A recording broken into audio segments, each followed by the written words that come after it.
The Sovereign Woman, Part 3. The economy of self, money, class, and the underground intelligence they never gave you. Let's get one thing straight before we go any further. Not the man you loved, not the community that watched you suffer in silence, not the religion that told you to be patient, not the system that smiled at you during business hours and locked the door behind your back. Nobody is coming, and the sooner that truth stops breaking your heart and starts sharpening your mind, the sooner you actually become dangerous. This isn't motivation. Motivation is for people who had a head start and lost momentum. This is resurrection. This is for the woman who started the race in a hole, underground with her hands tied, watching everyone else jog past her on pavement while she bled in the dark. This is for her, for you.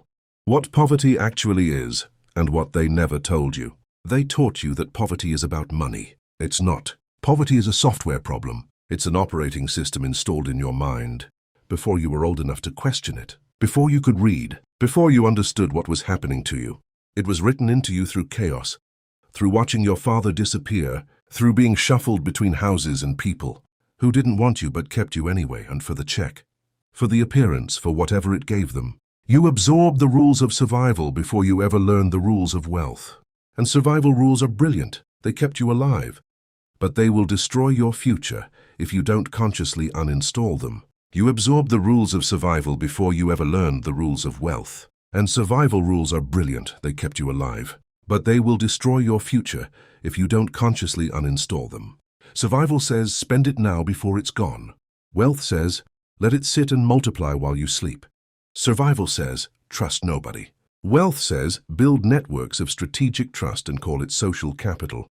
Survival says, stay small, stay quiet, don't draw attention. Wealth says, take up space, get loud, make your name a room people walk into.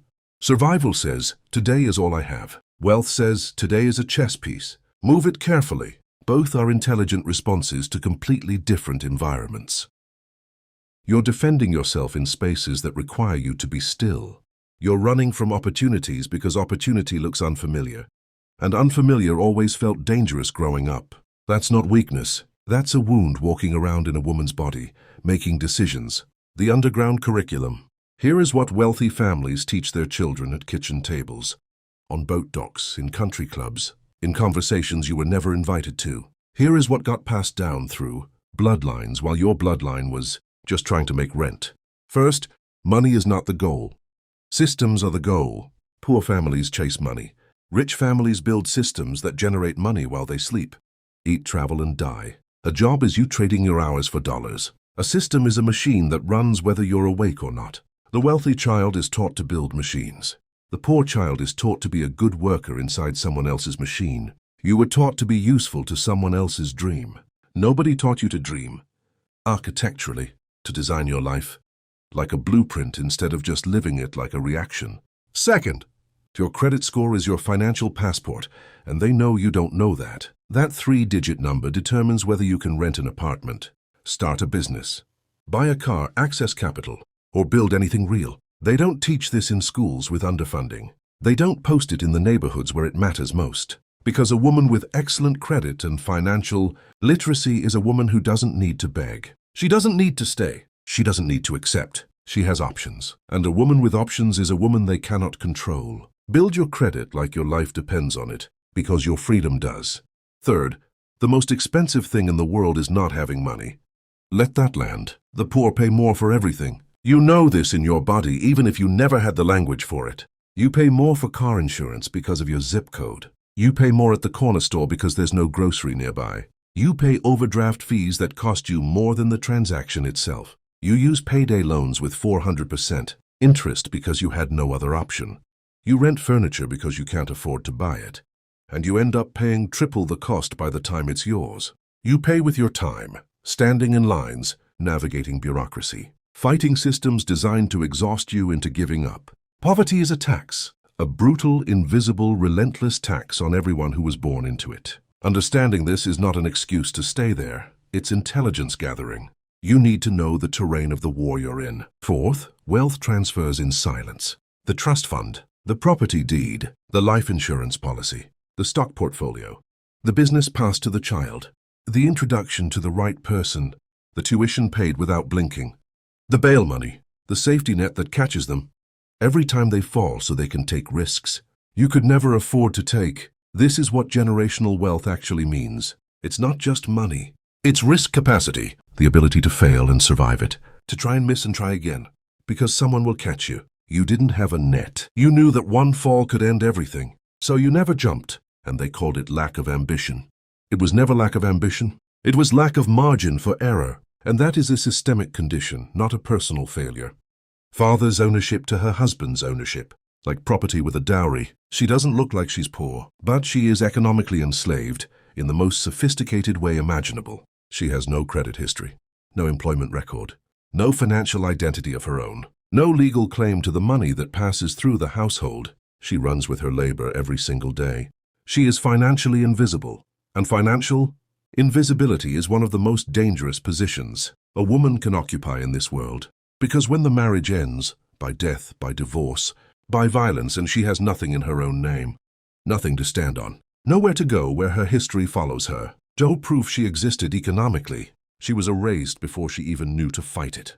Both women, the one who grew up in visible chaos and the one who grew up in invisible chains, share the same wound at the root. They were never taught that their financial autonomy was sacred. Nobody told the girl in the shelter that her ability to generate, hold and grow money was a form of dignity. Nobody told the girl behind the compound wall that her right to her own income was not negotiable. They were both trained in completely different environments to make their financial existence dependent on someone else. That training was not an accident. They understand that information is the most valuable currency. Not money, not connections, information, knowing what others don't know, knowing it first, knowing what it means. That is the actual source of most wealth. Read everything. Study economics, contract law, tax structure, negotiation, psychology, history, strategy. Become someone whose mind is so well-resourced that you are never easily fooled, never easily manipulated, and never the last to know what's happening in a room. What nobody will ever say loud enough. You were not born behind, you were placed behind. There is a difference. One is destiny, the other is design. The chaos of your childhood was not random. Poverty does not self-generate. It is produced and maintained by a series of systems, policies, cultural inheritances, and deliberate resource distributions that benefit from your staying exactly where you are. The underfunded school, the predatory lender on the corner, the job with no benefits and no ceiling, the housing with no equity, the food desert, the legal system that bleeds you. These are not accidents of geography. They are architecture. Knowing that is not about rage, though rage is valid. It's about clarity. You cannot navigate a maze you don't know is a maze. Once you see the walls for what they are, designed, maintained, profitable to someone, you start blaming yourself for bumping into them. And you start looking for the exit. Because there is always an exit. It is usually unmarked. It is usually narrow. It usually requires you to leave people behind who aren't ready to come with you. It usually looks from the outside like betrayal. Like you think you're better. Like you forgot where you came from. You didn't forget. You just refused to let where you came from be where you die. The sovereign woman and money.